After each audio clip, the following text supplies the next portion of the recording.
وذكر فإن الذكرى تنفع المؤمنين۔ پس اے نبی ان سے رخ پھیر لو، تم پر کچھ ملامت نہیں، البتہ نصیحت کرتے رہو کیونکہ نصیحت ایمان لانے والوں کے لیے نافع ہے۔ الحمدللہ رب العالمین والصلاة والسلام على سید الانبیاء والمرسلین وعلى آلہ واصحابہ اجمعین، اما بعد فقد قال اللہ تعالی فی کلامہ المجید والفرقان الحمید۔ اعوذ باللہ من الشیطان الرجیم، بسم اللہ الرحمن الرحیم۔ قال ما منعك ألا تسجد إذ أمرتك قال أنا خير منه خلقتني من نار وخلقته من طين۔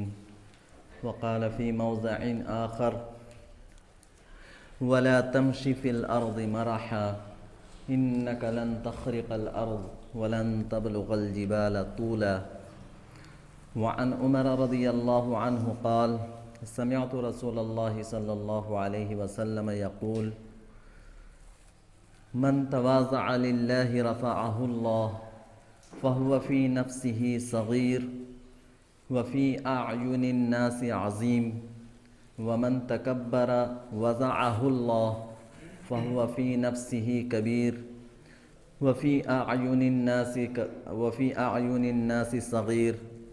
أو كما قال عليه الصلاة والتسليم۔ محترم حضرات،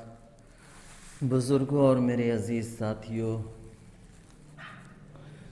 اللہ رب العزت نے صحابہ کرام کی جو مخصوص جماعت تھی اس کو آپ صلی اللہ علیہ وسلم کی تربیت کے لیے، آپ صلی اللہ علیہ وسلم سے تربیت حاصل کرنے کے لیے اور آپ پر جانثاری کے لیے اس جماعت کو اللہ رب العزت نے منتخب کیا تھا۔ صحابہ کرام رضوان اللہ علیہم اجمعین آپ صلی اللہ علیہ وسلم سے براہ راست فیض حاصل کیا کرتے تھے، اور آپ صلی اللہ علیہ وسلم کے زیر تربیت انہوں نے جو روحانی کمالات حاصل کیے تھے اور جو مقام و مرتبہ انہیں حاصل تھا، وہ رہتی دنیا تک کوئی بھی شخص بڑے سے بڑا اللہ کا ولی جو ہے وہ رتبہ، وہ مقام، وہ مرتبہ، وہ روحانیت حاصل نہیں کر سکتا ہے۔ جو تربیت اللہ کے نبی صلی اللہ علیہ وسلم سے براہ راست انہوں نے حاصل کی تھی، اور اس تربیت کے ذریعے سے اپنی زندگی کو جو انہوں نے سنوارا تھا، اسی کا نتیجہ تھا کہ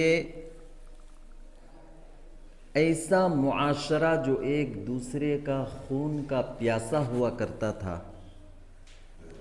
ایسی محبتیں اس معاشرے کے اندر پروان چڑھی کہ اپنا سب کچھ ایک دوسرے پر جو ہے وہ قربان کرنے کے لیے، نچھاور کرنے کے لیے تیار ہو گئے۔ مدینہ منورہ جب آپ صلی اللہ علیہ وسلم ہجرت فرما کر مدینہ منورہ گئے، وہاں پہ انصار صحابہ اور مہاجرین صحابہ کے درمیان آپ صلی اللہ علیہ وسلم نے مواخات فرمائی۔ ایک مہاجر اور ایک انصاری صحابی کو بلا کر آپ صلی اللہ علیہ وسلم نے انہیں بھائی بنایا، اور انہوں نے اتنی بڑی قربانی دی کہ ہر انصاری صحابی اپنے مال کا، اپنی جائیداد کا آدھا آدھا حصہ کر کے مہاجر صحابیوں کو جو ہے دے دیا کہ اب تمہارا حق ہے یہ۔ تو یہ ایثار، یہ قربانی، یہ جذبہ ان کے اندر آپ صلی اللہ علیہ وسلم کی تربیت کے ذریعے سے آیا تھا، اور ہر صحابی اللہ کے رسول صلی اللہ علیہ وسلم کا گوناگون صفات کا حامل ہوا کرتا تھا، بے شمار خصلتیں، مختلف خصلتیں، اچھی خصلتوں کے وہ حامل ہوا کرتے تھے، لیکن ان تمام کے باوجود وہ 3 خوبیاں ایسی تھیں جو تمام صحابہ کرام کے نزدیک، تمام صحابہ کرام کے درمیان جو ہیں مشترک تھی۔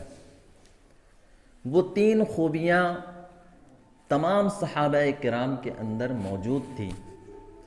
اور وہ ایسی خوبی ہے کہ ان خوبیوں کو اگر ہم حاصل کر لیں تو ہمارا معاشرہ خود بخود جو ہے درست ہو جائے گا، صالح معاشرہ بنے گا، اور معاشرے کے اندر جتنی رسہ کشی ہے اور جتنی دوریاں ہیں وہ ساری جو ہے ختم ہو جائیں گی۔ حضرت عبداللہ ابن مسعود رضی اللہ تعالی عنہ نے فرمایا کہ اگر تمہیں کسی کی پیروی کرنی ہے تو وہ حضرات مرحومین کی پیروی کرو، کیونکہ زندہ لوگ فتنے سے محفوظ نہیں ہوتے، اور وہ حضرت محمد عربی صلی اللہ علیہ وسلم کے جانثار صحابہ ہیں جن کو اللہ نے تزکیہ نفس کے لیے، تقوی اور طہارت کے لیے خود منتخب کر لیا تھا۔ ان کی پیروی تمہیں دنیا و آخرت کی فلاح و کامرانی سے ہمکنار کرے گی۔ حضرت عبداللہ ابن مسعود رضی اللہ تعالی عنہ نے فرمایا کہ اگر تمہیں کسی کی پیروی کرنی ہے تو وہ حضرات مرحومین کی پیروی کرے، کیونکہ زندہ لوگ فتنے سے محفوظ نہیں ہوتے ہیں، اور وہ محمد عربی صلی اللہ علیہ وسلم کے جانثار صحابہ کرام ہیں جن کے اندر یہ خوبیاں تھیں کہ وہ دل کے پاک و صاف تھے، پاکیزہ دل رکھتے تھے، اور علم کے اندر گہرائیاں ہوتی تھی، اور تکلفات سے وہ پاک و صاف تھے۔ اور یہی ہے وہ لوگ جو ہدایت یافتہ تھے، صراط مستقیم پر چلنے والے تھے۔ تو اگر کسی کی پیروی تمہیں کرنی ہے تو حضرات صحابہ کرام ہیں۔ آپ صلی اللہ علیہ وسلم کے بعد حضرات صحابہ کرام کی ذات ہے جس کی پیروی کی جا سکتی ہے، اور جس کی پیروی میں 100% کامیابی و کامرانی ہے۔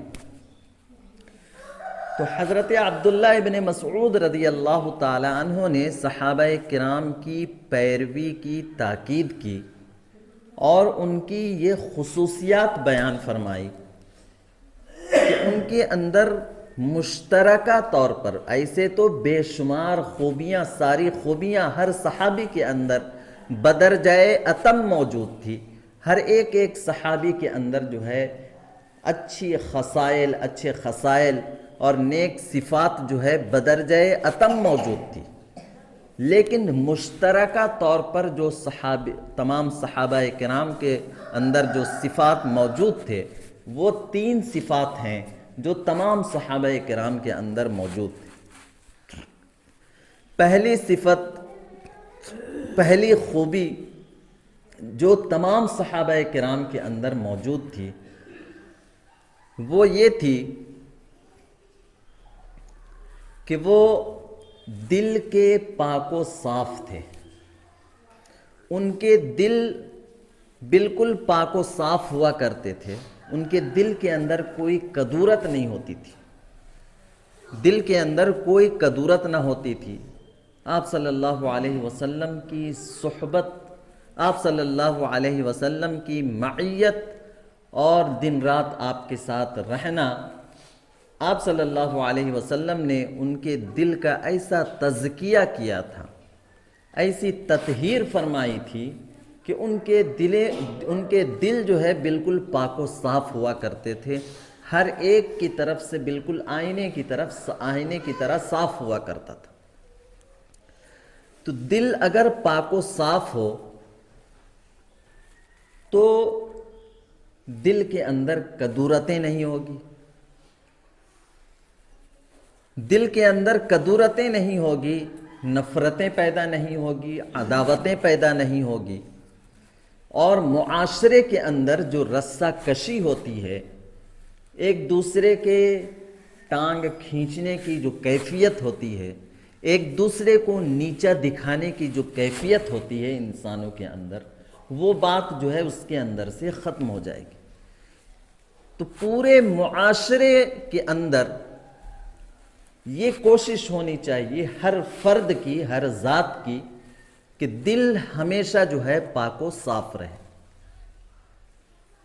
نفرتوں سے، عداوتوں سے، کدورتوں سے دل بالکل پاک و صاف ہو۔ اگر کسی سے کوئی شکایت ہو، کوئی شکوہ ہو، کسی سے کوئی پریشانی لاحق ہو، تو اس کو دل کے اندر لے کر بیٹھ نہیں جانا چاہیے۔ عموماً ہمارے یہاں چونکہ ہم نے تطہیر قلب کے لیے، تزکیہ نفس کے لیے کوئی راستہ اختیار نہیں کیا، کسی سے اپنے دل کی صفائی کے سلسلے میں ہم نے کوئی رشتہ، کوئی تعلق قائم نہیں کیا کہ ہمارے دل کے اندر جو گندگیاں ہیں اس کی صفائی ہو جائے، دل پاک و صاف رہے، پاک باز دل ہمارا رہے، اس کے لیے ہم نے کبھی کوئی کوشش نہیں کی اور نہ ہی ہم نے اس کی ضرورت محسوس کی۔ تو دل اگر پاک و صاف نہ ہو، دل کے گندگیوں کو اگر ہم صاف نہ کریں تو پھر اس پر جو ہے شیطان کے اثرات بہت جلد جو ہے مرتب ہوتے ہیں۔ اب اگر کسی سے کوئی تکلیف پہنچی، کسی سے کوئی اذیت پہنچی، تو ہمارے معاشرے کے اندر جو ماحول ہے، جو حالات ہیں، وہ ذرا سی بات کو لے کر دل کے اندر اتنی گہری اور اتنا پختہ وہ جو ہے نشانات مرتب ہوتے ہیں کہ وہ زندگی بھر صاف نہیں ہوتی۔ کسی کو بچپنے میں یا کسی کو جوانی میں یا کسی عمر میں کسی سے کوئی تکلیف پہنچی ہے، رنج پہنچا ہے، تو اب وہ رنج کی وجہ سے، تکلیف کی وجہ سے اس کے دل پہ جو اثر پہنچا ہے، وہ اثر ساری زندگی حتیٰ کہ موت تک اس کے دل سے جو ہے نہیں نکلتی، اور اسی رنج میں، اسی عداوت میں، اسی نفرت میں وہ ساری زندگی گزارتا ہے۔ تو یہ اس بات کا نتیجہ ہے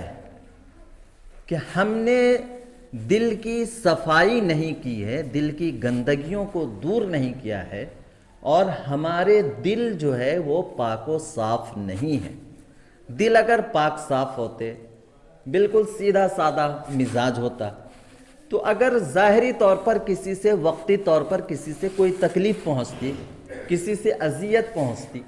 جانے میں انجانے میں، بسا اوقات انجانے میں کسی سے تکلیف پہنچ جاتی ہے، وہ جس شخص سے تکلیف پہنچی ہے اس کو اس بات کا علم بھی نہیں ہوتا کہ میری کسی حرکت کی وجہ سے کسی کو تکلیف پہنچ گئی ہے، اس کو اس بات کا علم بھی نہیں ہوتا، لیکن وہ رنجش اس شخص کے دل میں جس کو تکلیف پہنچی ہے ساری زندگی جو ہے پنپتے رہتی ہے، پلتے رہتی ہے، بڑھتے رہتی ہے، وہ رنجش ختم نہیں ہوتی۔ تو ہمارے دل صاف نہیں ہے، دل کے اندر گندگی ہے، دل پاک نہیں ہے، اسی وجہ سے وہ رنجش جو ہے پروان چڑھتی ہے اور وہ اپنا جگہ بنائے رہتی ہے دل کے اندر۔ اگر دل پاک صاف ہوتے، اگر دل پاک صاف ہوتے ہمارے، تو یہ رنجش پروان نہیں چڑھتی۔ وقتی طور پر تکلیف پہنچی، ہاں بھائی جانے میں تکلیف پہنچی ہے یا انجانے میں تکلیف پہنچی ہے، مجھے اگر کسی سے تکلیف پہنچے گی، اگر وہ جان بوجھ کر مجھے تکلیف پہنچا رہا ہے تو میں اس کے سامنے اپنے دل کا تصفیہ کروں گا، بھائی آپ کی اس حرکت سے، آپ کے اس کام سے مجھے تکلیف پہنچ رہی ہے۔ اگر وہ شخص دل کا پاک و صاف ہوگا کہ بھائی مجھ سے یہ غلطی ہو گئی ہے جس کی وجہ سے آپ کو تکلیف پہنچی ہے، اس کے لیے میں معافی چاہتا ہوں، دل پاک صاف ہو گیا، خالی ہو گیا۔ لیکن دل کے اندر کدورت ہوتی ہے، تو اس لیے ہم اس کو چھپائے رہتے ہیں، دل کے اندر پروان چڑھاتے ہیں اور اس کو بڑھاتے رہتے ہیں، تو اس سے ایک خلیج پیدا ہوتی ہے، معاشرے کے اندر دوریاں پیدا ہوتی ہے، معاشرے کے اندر نفرتیں پیدا ہوتی ہے، معاشرے کے اندر کدورتیں پیدا ہوتی ہیں۔ اور یہی وجہ ہے کہ آج پورا معاشرہ ہمارا ایک دوسرے سے کھینچا کھینچا سا رہتا ہے، آپس میں محبت نہیں، میل نہیں، تعلق نہیں، ایک دوسرے سے کھینچا کھینچا رہتا ہے، سب اپنی زندگی میں مگن رہنا چاہتے ہیں۔ تو دل کی پاکی یہ سب سے بہترین صفت ہے جو صحابہ کرام کے اندر موجود تھی۔ تمام صحابہ کرام اس صفت سے متصف تھے، ان کے دل پاک باز ہوا کرتے تھے، پاک و صاف ہوا کرتے تھے۔ ظاہر سی بات ہے سارے مسلمان آپس میں بھائی ہیں، اور ایک بھائی سے اگر تکلیف پہنچی ہے تو ظاہر سی بات ہے کہ بھائی سے تکلیف پہنچی، وقتی طور پر تکلیف پہنچی، معافی تلافی کر کے ہم پھر سے دل جوڑ لیں۔ ہم اس کو بھائی سمجھتے ہیں تو دل جوڑیں گے، لیکن ہم بھائی ہی نہ سمجھیں، اپنا اسلامی بھائی ہی اس کو تصور نہ کریں، تو پھر اس سے ہم تعلق جوڑنے کے بجائے اس کے اندر اور دوری پیدا کرنے لگتے ہیں۔ یہ بات صحابہ کرام کے اندر موجود نہیں تھی۔ وہ اگر وقتی طور پر جانے انجانے میں کسی سے تکلیف پہنچتی تھی تو اس کا تصفیہ کرتے تھے، براہ راست صاف طور پر کہتے تھے کہ بھائی مجھ سے یہ کام ہوا، آپ سے یہ حرکت سرزد ہوئی ہے، یہ کام ہوا جس سے مجھے تکلیف پہنچی ہے۔ ان کے دل بھی کشادہ ہوا کرتے تھے، صاف ہوا کرتے تھے، معافی تلافی کر لیا کرتے تھے کہ بھائی مجھ سے تکلیف پہنچی ہے، میں معافی چاہتا ہوں، مجھ سے غلطی ہوئی ہے، اور اگر کوئی وجہ ہوتی تھی تو وہ بیان کرتے تھے، وہ معافی تلافی کر کے معاملہ ختم کر لیا کرتے تھے۔ زندگی بھر کا روگ وہ اپنے دلوں کے اندر نہیں پالا کرتے تھے۔ تو یہ ایک اہم خصوصیت تمام صحابہ کرام کے اندر موجود تھی۔ حضرت عبداللہ ابن مسعود رضی اللہ تعالیٰ عنہ نے بیان فرمایا کہ یہ اہم خصوصیت، یہ اہم صفت تمام صحابہ کرام کے اندر موجود تھی، وہ دلوں کے پاک و صاف ہوا کرتے تھے۔ دوسری اہم صفت جو تمام صحابہ کرام کے اندر موجود تھی وہ علم کی گہرائی تھی۔ کوئی بھی علم وہ حاصل کرتے تھے اس کو اپنے علمی زندگی میں اور عملی زندگی میں پورے طور پر پوری گہرائی کے ساتھ نافذ کرتے تھے۔ دین کا کوئی بھی علم حاصل ہوا اس کو بالکل گہرائی کے ساتھ، دل کی گہرائیوں سے اس کو حاصل کرتے تھے، تڑپ کے ساتھ، جذبے کے ساتھ حاصل کرتے تھے، اور اس کو اپنی عملی زندگی کے اندر وہ نافذ کرنے کی کوشش کرتے تھے کہ جو بھی علم ہمیں حاصل ہو اس کو پورے طور پر اپنی زندگی کے اندر ہم نافذ کر لیں۔ یہ ان کا معیار تھا، مزاج تھا صحابہ کرام کا۔ تو کوئی بھی علم وہ حاصل کرتے تھے، اگر 10 آیتوں کا علم وہ حاصل کیے، جب تک پورے طور پر اس کو گہرائی کے ساتھ حاصل نہیں کر لیتے اور اس پر وہ عمل نہیں کر لیتے، وہ آگے نہیں بڑھتے تھے۔ اس کے بعد پھر اور علم حاصل کرتے، اس کو اپنی زندگی کے اندر نافذ کرتے، اور علم حاصل کرتے، اس کو اپنی زندگی کے اندر نافذ کرتے۔ ہمارے اندر کیا ہے کہ ہمیں نہ تو علم حاصل کرنے کا کوئی جذبہ ہے، کوئی تڑپ ہے، اور نہ ہی ہماری اس جانب میں کوئی توجہ ہے کہ ہمیں دین کا علم حاصل ہو، زیادہ سے زیادہ ہم دین سیکھیں، دین پر عمل کریں۔ یہ جذبہ ہی ہمارے اندر موجود نہیں ہے، نہ تو علم کا جذبہ ہے نہ تو عمل کا جذبہ ہے۔ اس لیے زندگی غفلت کے ساتھ اور انتہائی کاہلی کے ساتھ ہماری زندگی گزر رہی ہے۔ لیکن صحابہ کرام اس سے محفوظ تھے، ان کے اندر یہ جذبہ تھا، تڑپ تھی، وہ ہمیشہ علم پوری گہرائی کے ساتھ حاصل کیا کرتے تھے۔ حضرت عمر رضی اللہ تعالی عنہ فرماتے ہیں کہ میں اور ایک صحابی مدینہ کے مضافات میں رہا کرتے تھے۔ میں اور ایک میرے صحابی ساتھی جو تھے وہ مدینہ کے مضافات میں رہا کرتے تھے، جہاں سے روزانہ آنا جانا جو ہے ذرا مشکل تھا۔ تو انہوں نے یہ ترتیب بنائی کہ ایک دن حضرت عمر رضی اللہ تعالیٰ عنہ آپ صلی اللہ علیہ وسلم کی صحبت میں رہتے، وہاں سے وہ فیض حاصل کرتے، علم حاصل کرتے، اور دوسرے دن جو ہے دوسرے ساتھی کا نمبر ہوا کرتا تھا، وہ پورے دن بھر جو ہے آپ صلی اللہ علیہ وسلم کی صحبت سے جو ہے فیض حاصل کیا کرتے تھے۔ اور اس کے بعد جب حضرت عمر رضی اللہ تعالیٰ عنہ پوری اپنا وقت پورا دن جو ہے آپ صلی اللہ علیہ وسلم کی صحبت میں گزار کر واپس آتے، تو یہ اپنے دوسرے ساتھی سے تبادلہ خیال کرتے، اس علم کو ان تک جو ہے منتقل کرتے، اور دونوں جو ہے اس پر عمل پیرا ہوتے۔ دوسرے صحابی کی باری ہوتی، وہ بھی جو ہے آپ صلی اللہ علیہ وسلم کی صحبت میں وقت گزار کر حضرت عمر رضی اللہ تعالی عنہ کو وہ سارا علم جو ہے ان کی طرف منتقل کرتے، اور اس پر جو ہے وہ عمل کرنے کی کوشش کرتے۔ آج ہمارے پاس نہ تو علم کے لیے وقت ہے، دین کے لیے وقت، دین سیکھنے کے لیے وقت ہے، اور اگر اتفاقاً اگر کوئی دینی بات ہم تک پہنچے تو اس کو ہم جو ہے مطلب گہرائی کے ساتھ حاصل کرنے کی کوشش نہیں کرتے، سطحی طور پر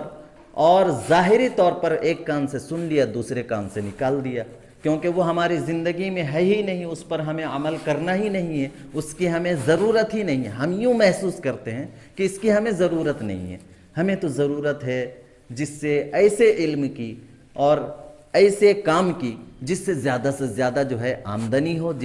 زیادہ سے زیادہ جو ہے مال و دولت حاصل ہو، زیادہ سے زیادہ جو ہے شہرت حاصل ہو۔ ہماری ذہنیت یہ ہے، لیکن صحابہ کرام کی ذہنیت وہ ہوتی تھی کہ زیادہ علم حاصل ہو، اس پر ہم عمل کریں، آپ صلی اللہ علیہ وسلم کے بتائے ہوئے طریقے پر ہماری زندگی گزرے، اس کے لیے وہ ہمہ وقت جو ہے کوششیں کرتے تھے، اور جو بھی ترتیب ان کے درمیان ہوتی تھی، اپنا وقت نہیں لگا پائے تو جو وقت لگا رہا اس سے وہ حاصل کیا کرتے تھے۔ تو یہ دوسری خصوصیت، دوسری فضیلت صحابہ کرام کو حاصل تھی کہ وہ علم کو گہرائی کے ساتھ حاصل کرتے اور مکمل طور پر جو ہے اس کو اپنی زندگی کے اندر نافذ کرنے کی کوشش کرتے تھے۔ حضرت عبداللہ ابن مسعود رضی اللہ تعالی عنہ نے صحابہ کرام کی مشترکہ تیسری خصوصیت کو بیان کیا۔ ان کے اندر مشترکہ طور پر تیسری خصوصیت صحابہ کرام کے اندر یہ تھی کہ وہ تکلفات سے عاری تھے، ان کے زندگی کے اندر تکلفات نہیں تھے، مطلب سادی زندگی گزارنے کے وہ عادی تھے۔ خود آپ صلی اللہ علیہ وسلم نے ساری زندگی جو ہے سادگی کے ساتھ گزارا، تکلفات انہوں نے جو ہے نہیں اپنایا، سادہ کھانا، سادہ پینا، سادہ زندگی بسر کرنا۔ جتنا بھی عہدہ، مقام، مرتبہ، دولت، شہرت حاصل ہو، صحابہ کرام کے پاس جو ہے جب فتوحات کا سلسلہ چلا تو دولت کے انبار جو ہے لگے ہوتے تھے، اور دولت کے ڈھیر جو ہے مسجد نبوی کے سامنے جو ہے پڑے رہتے تھے، لیکن ان کو جو ہے اس سے کوئی مطلب نہیں ہوتا تھا۔ تو جتنی بھی شہرت، جتنی بھی دولت، جتنا بھی مقام و مرتبہ حاصل ہو جائے، لیکن سادگی کو وہ نہیں چھوڑا کرتے۔ ان کے یہاں شادی بیاہ بھی ہوتے تھے، خود آپ صلی اللہ علیہ وسلم نے 11 ازواج مطہرات سے جو ہے نکاح کیے، اپنی بنات طیبات، اپنی بیٹیوں کا نکاح کیا، لیکن کسی بھی تقریب میں، کسی بھی پروگرام میں ان کا جو ہے تکلف نہیں ہوا کرتا تھا، تصنع نہیں ہوتا تھا، بناوٹی نہیں ہوتی تھی، دکھاوا نہیں ہوتا تھا۔ اور یہ ساری چیزیں اس معاشرے کے اندر آ گئی، تصنع ہے، بناوٹ ہے، دکھاوا ہے، زیادہ سے زیادہ دوسروں کو جو ہے متاثر کرنے کی کوشش کرنا کہ ہم اگرچہ اس کے لیے وہ مقروض ہو جائے، اگرچہ اس کے لیے وہ مقروض ہو جائے، ساری زندگی جو ہے قرض میں جکڑ کر اس کی زندگی گزر جائے، لیکن تصنع، بناوٹ، دکھاوا وہ معاشرے کے اندر سے جو ہے نہیں جاتی۔ حالانکہ تمام صحابہ کرام اس تصنع سے، بناوٹ سے، دکھاوا سے جو ہے عاری تھے، تکلفات سے وہ بالکل عاری تھے، سادی زندگی گزارنے کے وہ عادی تھے۔ اللہ نے دولت دیا ہے اگر آپ کو، بہت اچھی بات ہے، دولت دیا ہے بہت اچھی بات ہے۔ دولت کے بے شمار ایسے مصارف ہیں جہاں خرچ کر کے آپ اپنی آخرت کو بہتر سے بہتر بنا سکتے ہیں۔ لیکن ہم یہ سمجھتے ہیں کہ اگر آخرت کے معاملے میں ہم خرچ کرتے ہیں، اگر آخرت کے معاملے میں ہم خرچ کرتے ہیں تو میری واہ واہی کیسے ہوگی، لوگ میری تعریف کیسے کریں گے، مجھے شہرت کیسے حاصل ہوگی، لوگوں کے اندر مجھے مقام اور مرتبہ کیسے حاصل ہوگا، ہم یہ سمجھتے ہیں۔ لیکن صحابہ کرام جو ہے تکلفات سے آ رہے تھے، ان کو اس سے کوئی مطلب نہیں تھا کہ میرے خرچ کرنے پر، اگر ہم کسی بیمار ہے، کوئی ضرورت مند ہے، محتاج ہے، کوئی بھوکا ہے، پیاسا ہے، کسی کو کپڑے کی ضرورت ہے، کسی کو اور قسم کی ضروریات ہے، تو اس پر اگر ہم خرچ کریں، کوئی دیکھے نہ دیکھے، کوئی میری واہ واہی کرے نہ کرے، دنیا میرے بارے میں کیا کہے نہ کہے، اس سے کوئی مطلب نہیں، اللہ کے لیے کرتے تھے۔ اللہ رب العزت سے ہی ان کو اپنے اجر کا جو ہے اجر کی امید ہوا کرتی تھی، اللہ کے لیے کرتے تھے، کوئی دکھاوا نہیں ہوتا تھا۔ آج ہم شادی بیاہ میں اتنا فضول خرچ کرتے ہیں، اور بڑی افسوس کی بات ہے، بڑی تکلیف کی بات ہے کہ ایک شخص مال و دولت اللہ نے دیا ہے، بیجا فضول اسراف کے لیے نہیں دیا ہے۔ ڈیکوریشن میں صرف شادی کے جو ہے لاکھوں روپے خرچ کر دیتے ہیں، صرف ڈیکوریشن میں، لائٹنگ میں، تو یہ وہ لن پھن دنیا بھر کے اتنے فضول قسم کے اخراجات جس کا ہم تصور نہیں کر سکتے۔ اچھے دینداروں کے یہاں یہ حالات ہیں۔ اتنا خرچ اگر کسی غریب لڑکی کے شادی بیاہ میں وہ کر دے تو اس کی زندگی سنور جائے۔ ایسے لوگ اس معاشرے کے اندر موجود ہیں، ایسے دولت مند موجود ہیں کہ اگر کسی غریب لڑکی کی شادی بیاہ ہو تو وہ بذات خود اکیلے کھڑا ہو کر اس کا شادی بیاہ کے اخراجات پورے کر سکتا ہے کہ بھائی کھانے کا جو خرچ ہے اور جو اس کی ضروریات ہے وہ ساری چیزیں میں کر دوں گا، نکاح کرو۔ اتنے سارے اخراج، حالانکہ جو وہ فضول خرچی میں، جو اسراف میں وہ جو ہے پیسہ اپنا برباد کرتا ہے، شادی بیاہ کی تقریب ہو، کوئی اور تقریب ہو، اس میں جو وہ پیسے لاکھ 2 لاکھ 4 لاکھ روپے جو ہے صرف فضول خرچی میں وہ اڑا دیتا ہے، اتنے میں جو ہے 2 3 4 لڑکیوں کا نکاح ہو سکتا ہے، غریب لڑکیوں کو جو ہے سہارا مل سکتا ہے، ان کی زندگی بچ سکتی ہے، ان کی دعائیں وہ لے سکتا ہے۔ لیکن اس کے باوجود صرف لوگوں کو دکھانا مقصود ہوتا ہے کہ میرے یہاں شادی کی تقریب اتنی اعلیٰ اور اتنی بہترین تھی کہ لوگ دور دور تک جو ہے اس کی جو ہے تعریفیں کرتے ہیں، صرف اسی مقصد سے جو ہے خرچ، ظاہر سی بات ہے۔ اور اس کے علاوہ کیا مقصد ہو سکتا ہے؟ اگر ہم ایسے فضولیات میں خرچ کر رہے ہیں تو ظاہر سی بات ہے ہم اپنے ذہن پر زور دے کر یہ سوچیں کہ ان فضولیات سے ہمیں آخرت میں کوئی نفع ملنے والا ہے؟ اگر ہم لاکھوں روپے لائٹنگ میں خرچ کر دیں تو اس سے ہمیں کتنا اجر و ثواب ملے گا؟ آخرت میں اس کا ہمیں کتنا اجر و ثواب ملے گا؟ اور ٹینٹ وغیرہ میں جو بہترین سے بہترین ٹینٹ کا اور یہ جو ہے سجاوٹ میں جھرنا فوارہ یہ وہ لند فن میں جو خرچ ہم کرتے ہیں، ہم سوچ کر دیکھیں اس کا کیا اجر و ثواب، کیا بدلہ ہمیں آخرت میں ملنے والا ہے؟ کوئی بدلہ نہیں۔ ظاہر سی بات ہے ہمارے ذہن میں یہ موجود ہے، ہم جانتے ہیں کہ اس کا کوئی اجر کوئی بدلہ ہمیں آخرت میں ملنے والا نہیں ہے، لیکن ذہن صرف یہ ہے کہ ہم اس طریقے سے اپنے تقریبات کو منعقد کریں گے، اپنے پروگرام کو اس طریقے سے ہم بنائیں گے تو ہماری واہ واہی ہوگی، لوگ ہماری تعریفیں کریں گے اور ہمیں جو ہے بہت بڑا آدمی سمجھیں گے کہ اتنا خرچ جو ہے صرف سجاوٹ میں، اتنا خرچ جو ہے صرف لائٹنگ میں، اور اتنا خرچ جو ہے صرف اس میں جو ہے اس نے اڑا کر دیا۔ تو یہ اپنی بڑائی کے لیے اور دکھاوے کے لیے، لوگوں کے اندر جو ہے واہ واہی حاصل کرنے کے لیے اس نے یہ فضول خرچی کی ہے، جبکہ شریعت نے جو ہے بالکل فضول خرچی، اسراف کو جو ہے بیجا خرچ کو حرام قرار دیا۔ تو صحابہ کرام کی زندگی ان تکلفات سے بالکل پاک و صاف تھے، بالکل پاک و صاف تھے۔ اس قسم کے تکلفات ان کی زندگی میں نہیں تھی، کوئی دکھاوا نہیں تھا، کوئی تصنع نہیں تھی، کوئی بناوٹ نہیں تھا۔ جو اللہ نے دیا ہے بہتر سے بہتر دیا ہے، بہتر سے بہتر وہ اپنا جو ہے مطلب استعمال کرتے تھے، لیکن دکھاوے کے لیے نہیں۔ سادگی کے ساتھ پوری زندگی گزارتے تھے، کھانے پینے میں، رہنے سہنے میں، اور گھر وغیرہ جو گھر بنانے میں جو جس قسم کی فضول خرچیاں ہوتی ہے اس کو بھی آپ اپنی نظروں کے سامنے رکھیں کہ کتنی واہیات قسم کی جو ہے فضول خرچیاں ہم کر رہے ہیں۔ اپنی سہولیات کے لیے ہم گھر بنا رہے ہیں، لیکن بنائیں اچھی طریقے سے بنائیں، لیکن آپ پورے گھر کے اسٹرکچر کا جو ہے مطلب تخمینہ دیکھیں کتنا خرچ ہے اس میں،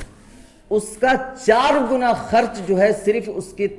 سجاوٹ میں، گھر کو آراستہ کرنے میں ہم کر دیتے۔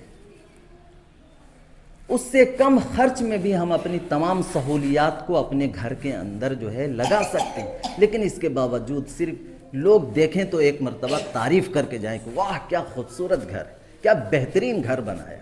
صرف اس وجہ سے ہم خرچ کر دیتے ہیں۔ تو میرے محترم بزرگوں، دوستو، یہ 3 خصوصیات تمام صحابہ کرام کے اندر موجود تھی، اور ان 3 خصوصیات کی وجہ سے پورا معاشرہ اتنا بہترین معاشرہ بنا تھا کہ وہ آخر رہتی دنیا تک کے لیے نمونہ ہے، رہتی دنیا تک کے لیے ہمارے لیے نمونہ ہے کہ یہ 3 خوبیاں جس معاشرے کے اندر آ جائے وہ معاشرہ جو ہے صرف ترقی کرے گا، دنیا میں بھی ترقی کرے گا، آخرت میں بھی ترقی کرے گا، اور معاشرے کے اندر جو برائیاں ہیں وہ تمام برائیاں جو ہے خود بخود ختم ہو جائے گی۔ عبداللہ ابن مسعود رضی اللہ تعالی عنہ نے فرمایا کہ تمام صحابہ کرام کے اندر یہ 3 خصوصیات موجود تھی، وہ تینوں خصوصیات تمام صحابہ کرام کی زندگی کے اندر موجود تھی۔ پہلی خصوصیت اس میں سے یہ تھی کہ وہ صحابہ کرام جو ہے اپنی زندگی کو تکلفات سے الگ رکھتے تھے، دکھاوے سے الگ رکھتے تھے، علم کے اندر ان کی گہرائیاں ہوتی تھی، اور ان کے دل جو ہے پاک و صاف ہوا کرتے تھے۔ میرے محترم بزرگوں، دوستو، دلوں کو پاک و صاف کر لیجئے، دلوں کو پاک و صاف کر لیجئے، کسی سے کوئی کدورت مت رکھیے، جس سے بھی پرانی سے پرانی دشمنی ہو، پرانی سے پرانی عداوت ہو، سب کو ختم کر دیجئے، اللہ کے واسطے ختم کیجئے۔ حضرت عمر رضی اللہ تعالیٰ عنہ کی روایت، عن عمر رضی اللہ عنہ قال سمعت رسول اللہ صلی اللہ علیہ وسلم یقول من تواضع للہ رفعہ اللہ۔ اللہ کے نبی صلی اللہ علیہ وسلم نے فرمایا کہ میں نے اللہ کے نبی صلی اللہ علیہ وسلم کو حضرت عمر رضی اللہ تعالیٰ عنہ فرماتے یہ کہتے ہوئے سنا ہے کہ جو اللہ کے لیے تواضع اختیار کرتا، ظاہر سی بات ہے کہ ہم اگر اپنے دل کی کدورت نکالنے کے لیے کسی کے سامنے اگر جھکتے ہیں، اس سے معافی تلافی کرتے ہیں، تو اپنے آپ کو جو ہے متواضع بنا رہے ہیں۔ تو من تواضع للہ، جو اللہ کے لیے، کسی اور کے لیے نہیں، اللہ کے لیے جھک جاؤ، اللہ کے لیے کسی کے سامنے بھی جھک جاؤ، چاہے وہ تم سے چھوٹا ہی کیوں نہ، تم سے عمر میں یا مقام میں، مرتبے میں، شہرت میں، منصب میں کتنا ہی چھوٹا کیوں نہ ہو، اللہ کے لیے جھک جاؤ، اس سے معافی تلافی کر کے اپنے دل کو پاک صاف کر لو۔ من تواضع للہ رفعہ اللہ، اللہ اس کے مرتبہ کو بلند کرتا ہے۔ اللہ آخرت میں تو مرتبہ اس کو عطا کرے گا ہی، لیکن ظاہر سی بات ہے اللہ کے لیے ہم اگر کسی کے سامنے جھکتے ہیں تو اللہ اس دنیا کے اندر کبھی اس کو ذلیل نہیں ہونے دے گا۔ اللہ رب العزت اس دنیا کے اندر بھی اس کو کبھی ذلیل ہونے نہیں دے گا، کسی کے سامنے جھکنے نہیں دے گا۔ من تواضع للہ رفعہ اللہ فہو فی نفسہ صغیر، وہ اپنی ذات میں اپنے آپ کو جو ہے وہ چھوٹا سمجھتا ہے۔ وفی اعین الناس کبیر، لیکن وہ لوگوں کے نزدیک جو ہے بڑا ہوتا ہے، عظیم ہوتا ہے، لوگوں کے اندر اس کی قدر و منزلت ہوتی ہے۔ لوگ اللہ رب العزت لوگوں کے دلوں کے اندر اس کی اہمیت کو، اس کے بڑائی کو لوگوں کے اندر جو ہے ڈالتے ہیں، لوگ اس سے محبت کرتے ہیں، اس کی طرف کھینچتے ہیں، اور اس کو جو ہے اپنا پیروکار بناتے ہیں۔ من تواضع للہ رفعہ اللہ فہو فی نفسہ صغیر وفی اعین الناس عظیم ومن تکبر، لیکن اس کے برخلاف جو تکبر کرے، غرور کرے کہ یہ چھوٹا ہے مجھ سے، میں اس سے کیوں معافی مانگوں، یا غلطی اس کی ہے میں اس سے کیوں، اس کے سامنے کیوں جھونکوں، یہ اکڑ، یہ تکبر اگر کسی کے دل کے اندر آ جائے، وضعہ اللہ، اللہ اس کو ذلیل کرے گا، اللہ اس کو ذلیل کرے گا۔ جو تکبر اختیار کرے، کبر اور گھمنڈ میں مبتلا ہو، تو اللہ اس کو ذلیل کرے گا. وہ اگرچہ اپنے آپ کو جو ہے بہت بڑا سمجھے، لیکن وفی اعین الناس صغیر، لوگوں کی نگاہ میں وہ حقیر ہوگا، ذلیل ہوگا. تمام لوگوں کے دل اور قلوب جو ہے اللہ کے پاس ہے، اللہ کے قبضے میں ہے. وہ لوگوں کے دلوں میں اس کے خلاف نفرتیں ڈال دے گا، لوگوں کے دلوں میں اس کے خلاف عداوتیں ڈالے گا. لوگ اس کو دیکھ کر جو ہے اس پر جو اس کو گالی بکیں گے، اس کو طعن و تشنیع کریں گے. تو فَهُوَ فِي نَفْسِهِ کبیر، اپنے آپ میں چاہے وہ اپنے آپ کو جتنا بھی بڑا سمجھ لے، وفی اعین الناس صغیر، وہ لوگوں کی نگاہ میں جو ہے کمتر ہوگا، حقیر ہوگا، ذلیل ہوگا. تو میرے محترم بزرگوں، دوستو، ان 3 صفات کو اپنے اندر پیدا کر لیجئے. دنیا و آخرت کی ساری کامیابیاں ہمارے جو ہے قدموں میں ہوگی. عبداللہ ابن مسعود کی اس روایت کو اپنے ذہن میں رکھیں کہ ہر وقت جو ہے دل کی صفائی کا خیال رکھیں، اور ہمیشہ جو ہے علم دین کی طلب اپنے اندر پیدا کریں، دین کو سیکھنے کی طلب پیدا کریں اور پوری گہرائی کے ساتھ اس کو حاصل کریں. اپنی زندگی کے اندر اس پر عمل کر کے اپنی زندگی کے اندر اس کو نافذ کریں. اور تیسری چیز، تکلفات میں نہ پڑیں، فضول خرچی، بیجا اسراف نہ کریں، کوئی تکلف نہ کرے. چاہے پوری دنیا آپ کو برا بھلا کہے، لیکن اس کی آپ پرواہ مت کیجئے، فضول خرچی مت کیجئے. جو ضرورت ہے اس پر خرچ کیجئے، ضرورت مندوں کی فکر کیجئے، ان کا خیال کیجئے. اللہ رب العزت اس قوم کو جو مرتبہ اور مقام حضرات صحابہ کرام کو جو کامیابی اللہ نے دی تھی، اس کامیابی سے پھر ہمیں کوئی نہیں روک سکے گا. اللہ رب العزت کہنے سننے سے زیادہ ہمیں عمل کی توفیق عطا فرمائے. وما علینا الا البلاغ.